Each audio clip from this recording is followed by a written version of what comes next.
자, 그러면 세 번째 자가진단법 알려드리겠습니다. 한쪽 눈이 안 보이거나 물체가 두 개로 보인다. 이게 단순히 시력이 나빠졌다고 생각하는 게 아니라 그렇죠. 뇌졸중에 관계가 있다고요? 네. 옛날에 제가 살이 쪘을 때요. 네. 병원에서 검진을 받으면 고지혈증에 지방간에 살고 싶으면 운동해라 막 그랬었어요. 그때 가끔 그랬었어요, 진짜. 차 타고 이렇게 누워있다가 눈이 안 보였어요. 누워있다가 딱 뜨면은 이 오른쪽 눈이 딱 안 보였다가 깜박깜박 거리면 다시 한번 살짝 보이고 옛날에 그랬어요. 살짝 어깨로도 보일 때. 보이고. 네. 비만 때문에. 예. 그러니까 지금은 전혀 그런 게 없어요. 난 살쪄도 지금 안 그런데? 그건 왜 그러냐면 선생님이 좀 들쪄서 그래요. 진짜? 들쪄서 그래. 더 쪄야 돼. 더 쪄야 돼. 더 찌면 그래야 나와. 약간은 그러더라고요. 예. 자, 네 번째 자가진단법인데요. 말을 못하거나 발음이 어눌해진다. 저거 진짜 좀 그래요. 네. 요거는 사실 저 엄청 그랬어요. 공감이죠. 그때 한창 그날 그 증상이 올 때 발음이 영 옳지 않더라고요. 그 제가 발음해도 왜 말이 자꾸 새지? 나 이가 이상한가? 이렇게 치과도 갔었어요. 근데 말이 샌다 그러죠. 그리고 끝이 또박하게 그랬습니다 이런 말이 안 되고 혀가 자꾸 말려 들어가는 것처럼. 요즘도 어쩌다 피곤할 땐 그렇기도 해요. 진짜요? 네. 저 역시도 저 맨날 듣는 말이에요. 맨날 저한테 술 먹었냐고. 괜찮으세요? 그럼요. 무슨 소리예요, 멀쩡한. 형님 듣죠? 근데 발음 때문에 이런 오해 많이 썼거든요. 맞아. 자, 그러면 다섯 번째. 갑자기 한쪽 팔다리에 힘이 없고 감각이 둔해진다. 잠자기 전에 네. 한쪽 다리가 막 저릴 때 있어요. 그건 이제 양반다리하고 너무 TV를 오해 봐서. 자, 저희가 이제 뇌졸중 자가진단법 한번 다섯 가지를 해봤는데요. 알려드렸죠. 예. 김도희 교수님, 이게 몇 개나 나와야 위험한 겁니까? 하나하나가 전부 다 중풍의 일종입니다. 만약에 이게 짧게 나타나기 때문에 우리가 미니 중풍이라고도 하고 그렇습니다만은 보통 10분에서 길게는 1시간 이내에 대부분 다 회복이 됩니다.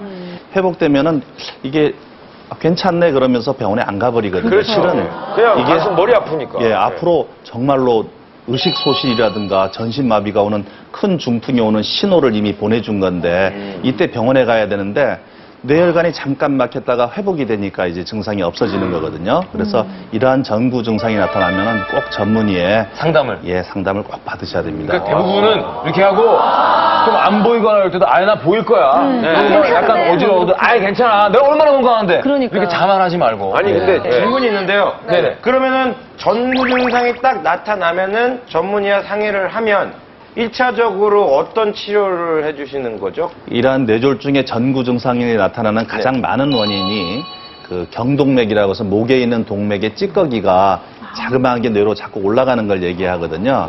그래서 일단 검사를 해서 어느 정도 좁아졌는지 확인을 하고 좁아진 정도에 따라서 약물 치료를 하면서 이렇게 혈전이 자꾸 올라가는 걸 막을 수도 있고요. 아주 심한 경우는 수술을 해서 찌꺼기를 제거함으로써 뇌졸중을 예방을 하는 거죠. 목을 좀 깨끗이 씻어보세요. 목을 좀 닦아볼게요. 네, 김나영 씨. 저는 얼마 전에 SNS에서 글을 본 적이 있는데 어떤 파티 같은 데서 부인이 있었는데 그 부인이 넘어졌대요. 그냥 넘어진 거예요? 네. 그래서 왜 그러냐고 그랬더니 신발이 새 거여서 그냥 휘청거리다 넘어졌다고. 그러고 파티를 즐기고 즐겁게 있다가 집에 갔는데 그 다음날 뇌졸중으로 죽었다고. 이렇게 급하게. 네. 근데 그게 뭐 STR 확인법 이런 게 있다고 그것만 알면 주변 사람을 살릴 수 있다고 그러더라고요. 그러니까 S는 이제 스마일이라고 해서 웃어보세요라고 해서 얼굴 표정이 제대로 되는가 이렇게 보는 거고요. 쓰러졌을 때. 그다음에 T는 톡해서 이제 어떤 질문을 던졌을 때 예를 들면 이름이 뭡니까? 오늘 날씨가 어떻습니까? 그래서 얘기를 했을 때 우리가 이제 알아들 수 있는 대답을 하는지 모르는지 그런 것도 보는 거고요. 또 R은 레이스 핸드, 손을 들어보세요. 아까 전구 증상하고 이제 유사한 것들인데 손에 힘이 빠지면 못 들지 않습니까? 그래서 이런 증상이 있으면은 뇌졸중이 있을 수도 있으니까 병원을 가보십시오라고 주위에서 이렇게 좀 안내를 해드릴 수도 있다는 그런 내용입니다. 아니 그리고 저는요 아까 VCR 보면서 그 아스피린이 피를 묽게 해서 나 흐르게 한다고 그랬잖아요. 근데 그 아스피린이 뇌졸중 예방에도 도움이 되나요? 좀 미리 먹으면? 예, 그렇습니다. 그 아스피린 하면 우리가 흔히 두통약으로 알려져 있는데 두통약으로 알고 근데 이